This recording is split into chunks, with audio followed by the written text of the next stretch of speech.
সবাইকে স্বাগত জানাচ্ছি অজয় ক্লাসরুম থেকে। আজকে আমরা আমাদের ইংলিশ ফার্স্ট পেপারের লেকচার 2 তে একটা সিন প্যাসেজ পড়বো, ইউনিট 1 লেসন 2। আজকে আমরা যে প্যাসেজ নিয়ে আলোচনা করবো সেটা হচ্ছে Nelson Mandela from apartheid fighter to president, একজন বন্ধুবাদী যুদ্ধ থেকে যিনি হচ্ছেন একজন প্রেসিডেন্ট হয়েছিল। এই প্যাসেজটা আমরা পড়বো। কোথায় আমরা কনসেপ্টগুলো একেবারে ধারাবাহিকভাবে প্রতিটা গ্রামাটিক্যাল কনসেপ্ট, প্রতিটা শব্দগুলো এক্সপ্লেন করার জন্য আমরা চেষ্টা করব। সবাই একটু দেখবো আমরা। তাহলে আমাদের আমরা যাচ্ছি প্রথমে একেবারে প্রতিটা শব্দ থেকে। আমরা প্রতিটা শব্দগুলো আমরা ধাপে ধাপে আলোচনা করব যে কিভাবে আমরা এই পাঠ থেকে সর্বোচ্চ পরিমাণে একটা ধারণা আমরা নিতে পারি, সেই বিষয়গুলো আমরা ধাপে ধাপে আলোচনা করার জন্য চেষ্টা করব। এখানে ইউনিট 1 এবং লেসন 2 আমরা সাধারণত জানি লেসন শব্দের অর্থ হচ্ছে পাঠ। লেসন শব্দের অর্থ হচ্ছে পাঠ, কিন্তু এই যে লেসন LESSON এর শব্দের অর্থ হচ্ছে পাঠ, কিন্তু আরেকটা শব্দ আছে LESSEN, এই শব্দের অর্থ হচ্ছে কোনো কিছু কমানো, যেটাকে আমরা বলতে পারি রিডিউস। কি বলতে পারি আমরা? রিডিউস। আবার বলছি, লেসন শব্দের অর্থ পাঠ, এটা শব্দের অর্থ হচ্ছে পাঠ, সবাই জানি, কিন্তু আরেকটা শব্দ ডিফারেন্স আছে, লেসন LESSEN, এটা হচ্ছে এমন একটা শব্দ যে শব্দের অর্থ হচ্ছে রিডিউস। আর যখন আমরা ফার্স্ট পার্টটা পড়বো তখন আমরা কয়েকটা বিষয়টাকে ফোকাস দিয়ে কাজ করার জন্য ট্রাই করবো। প্রথম হচ্ছে আমাদের ভোকাবুলারিগুলো স্পষ্টভাবে রপ্ত করা, এটা হচ্ছে আমাদের প্রথম কাজ। দ্বিতীয় কাজ হচ্ছে প্রতিটা লাইনের গ্রামাটিক্যাল কনসেপ্ট, এবং তৃতীয় বিষয় হচ্ছে হিডেন যে বিষয়গুলো আছে সেই বিষয়গুলো একটু ভালো মতো বোঝার জন্য আমরা চেষ্টা করব। তাহলে আমাদের কোথায় কোথায় ভুল আছে আমরা ভুলগুলো একটু যে কোথায় কোথায় কনসেপ্টগুলো আছে সেই কনসেপ্টগুলো আমরা একটু দেখবো। Johannesburg, Reuters. এখানে রয়টার্স এই পার্টটা স্পেলিং এর জন্য গুরুত্বপূর্ণ, আমরা স্পেলিং এর জন্য এই পার্টটা একটু দেখবো। নেলসন ম্যান্ডেলা একটা নাম, এবং যেহেতু যে কোনো প্রকার নামকে আমরা বলতে পারি এক প্রকারের নাউন, যে কোনো প্রকার নামকে আমরা কি বলতে পারি? এক প্রকারের নাউন। এবং এটা কোন ধরনের নাউন? এটা হচ্ছে একটা প্রপার নাউন। নাউন 5 প্রকার আছে: proper, common, collective, material, abstract. Okay, তার মধ্যে প্রপার বলতে যখন সেটা ইন্ডিভিজুয়ালি বোঝানো হবে তখন সেটাকে আমরা বলতে পারি আমরা প্রপার নাউন। আর যখন একটা নাম দ্বারা সবাইকে বোঝানো হবে তখন সেটাকে আমরা বলতে পারি কমন নাউন। তাহলে আমরা পাচ্ছি এখানে নেলসন ম্যান্ডেলার যে শব্দ আছে এই শব্দটা হচ্ছে একটা প্রপার নাউন। গাইডেড, পথ দেখিয়েছিল, তাহলে গাইডেড নাম বলে আমরা বলতে পারি লিড। অর্থাৎ লিড মানে হচ্ছে লেটার প্রেজেন্ট ফর্ম, আর এটার ফার্স্ট ফর্ম হচ্ছে, আমি একটু লিখে দেখাচ্ছি, দেখো, সেটা হচ্ছে লিড, সেটা হচ্ছে প্রেজেন্ট ফর্ম, আর এটার ফার্স্ট ফর্ম হচ্ছে লেট। দেখিয়েছিল, আর গাইডেড এটা হচ্ছে একটা ফার্স্ট টেন্স। পথ দেখিয়েছিল, পরিচালনা করেছিল কাকে? সাউথ আফ্রিকাকে, তাহলে এটা হচ্ছে একটা অবজেক্ট। ফ্রম দ্য শেকলস, শেকল মানে হচ্ছে চেইন, অথবা আমরা বলতে পারি রেস্টেন্স। ওকে, ফ্রম দ্য শেকলস অর্থাৎ বন্ধবাদের অফ অ্যাপার্থিয়েড, অফ শব্দের অর্থ হচ্ছে এর, অফ শব্দের অর্থ হচ্ছে এর। যেমন আমরা বলতে পারি আমাদের পরিবার, আমাদের দেশের মানুষগুলো, তাহলে কি হবে? দ্য পিপল অফ বাংলাদেশ, আমাদের এলাকার খাবারগুলো, the food of our village. তাহলে এখানে অফ শব্দটা এর অর্থে ব্যবহৃত হয়। তাহলে South Africa from the shackles of apartheid, যে বন্ধবাদের যে একটা শিকল আছে। অ্যাপার্থিয়েড শব্দের অর্থ হচ্ছে ডিসক্রিমিনেশন, অথবা অ্যাপার্থিয়েড শব্দের অর্থ আমরা বলতে পারি সেপারেশন। আবার বলছি, ডিসক্রিমিনেশন, সেপারেশন শব্দটা লিখে নিবে, আমি তোমাদের দিয়ে দেবো। অ্যাপার্থিয়েড শব্দের অর্থ হচ্ছে ডিসক্রিমিনেশন অথবা সেপারেশন। তাহলে অ্যাপার্থিয়েড শব্দটা একটু মনে রাখবো। To multi racial democracy, multi শব্দের অর্থ হচ্ছে বহু, আর রেশিয়াল শব্দের অর্থ হচ্ছে জাতি। রেশিয়াল শব্দের অর্থ হচ্ছে কি? জাতি। মাল্টি রেশিয়াল ডেমোক্রেসি, ডেমোক্রেসি মানে হচ্ছে গণতন্ত্র, তাহলে মাল্টি রেশিয়ালকে আমরা বলতে পারি ডিফারেন্ট ক্লাস অফ পিপল, আর ডেমোক্রেসি মানে হচ্ছে গণতন্ত্র, যেটাকে আমরা বলতে পারি রিপাবলিক। ডেমোক্রেসিকে আমরা কি বলতে পারি? রিপাবলিক। আবার ডেমোক্রেসি একটা বিপরীত শব্দ আছে অটোক্রেসি, যেটা ষড়যন্ত্র।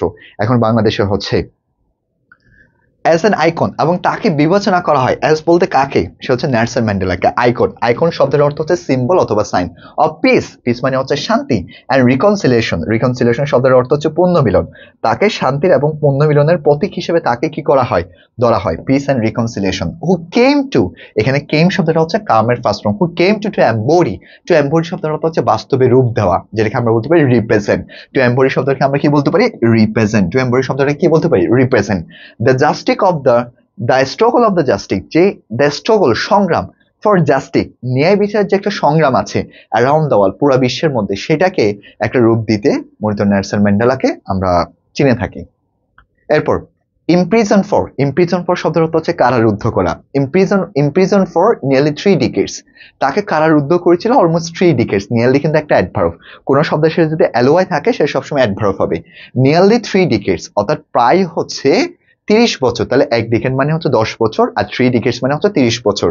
ফর হিজ ফাইট এগেন্স্ট মানে বিরুদ্ধে, এবং ফাইট এগেন্স্ট শব্দটাকে বলতে পারি আমরা একটা গ্রুপ ভার্ব। কি বলতে পারি আমরা? Group verb.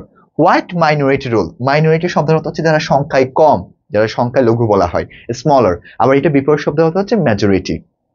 Mandela never lost, Mandela কখনো হারেনি। এখানে লস শব্দটা হচ্ছে লস এর ফার্স্ট ফর্ম, এই লস শব্দটা হচ্ছে একটা প্রেজেন্ট ফর্ম এবং লস এর ফার্স্ট ফর্ম হচ্ছে কি লস্ট।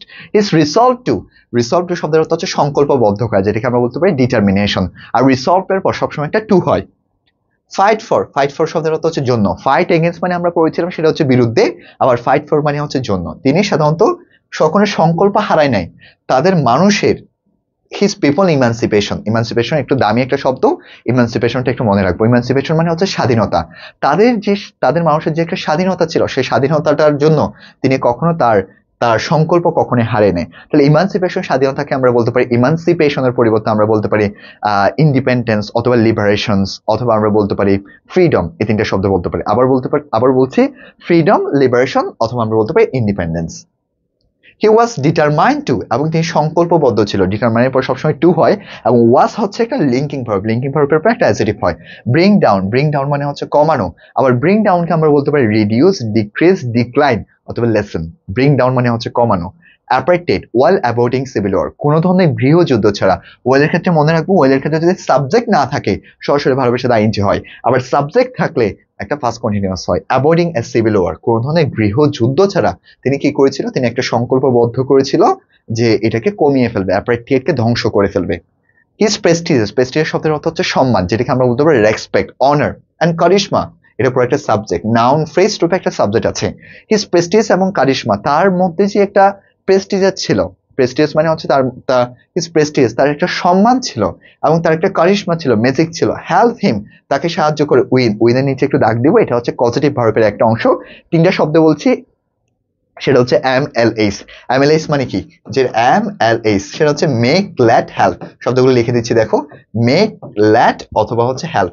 এই তিনটা শব্দের পরে ব্যক্তি থাকুক, ব্যক্তিবাচক অবজেক্ট থাকুক, কিংবা বস্তুবাচক অবজেক্ট থাকুক, আবার এরপরে সবসময় একটা ভার্বের বেস ফর্ম হয়। সেজন্য হেল্প হিম উইন হবে, কি হবে, win. The support of the wall, পুরো বিশ্বের সাপোর্টটা অর্জন করতে তাকে বিষয়গুলো অনেক বেশি হেল্প করেছিল। সো আমরা একটা প্যারা পড়েছি, এবার হচ্ছে ফুল ফার্স্ট পেপারটা আমি একেবারে ধারাবাহিকভাবে তোমাদেরকে কনসেপ্টগুলো বুঝিয়ে দিব। সো আশা করি তোমরা কনসেপ্টগুলো ক্লিয়ার। দেখো এইভাবে যদি পড়ো, তোমরা যখন আমরা পরবর্তীতে এমসিকিউ গুলো দেখাবো, সেই এমসিকিউর প্রতিটা পার্টে তোমরা একদম স্পষ্টভাবে ধারণা নিতে পারবা যে প্রতিটা পার্ট কিভাবে আনসার হয়। তোমাদের জন্য ভোকাবুলারি গুলো আমি দারুণভাবে সাজিয়েছি, যে ভোকাবুলারি গুলোর মাধ্যমে তোমরা ইজিলি বিষয়গুলো বুঝতে পারবা। যেমন দেখো, শেকল শব্দের অর্থ হচ্ছে ব্যারিয়েট, অবস্ট্রিকল, বিয়ার, অবস্ট্রিকশন। আর এটার বিপরীত শব্দ হচ্ছে ফ্রিডম, অ্যাপারেটেড, সিগ্রেশন, সাবরেন্স, সেপারেশন। অনেকগুলো শব্দ এখানে আছে, যে যে শব্দগুলো ইম্পর্টেন্ট শব্দগুলো।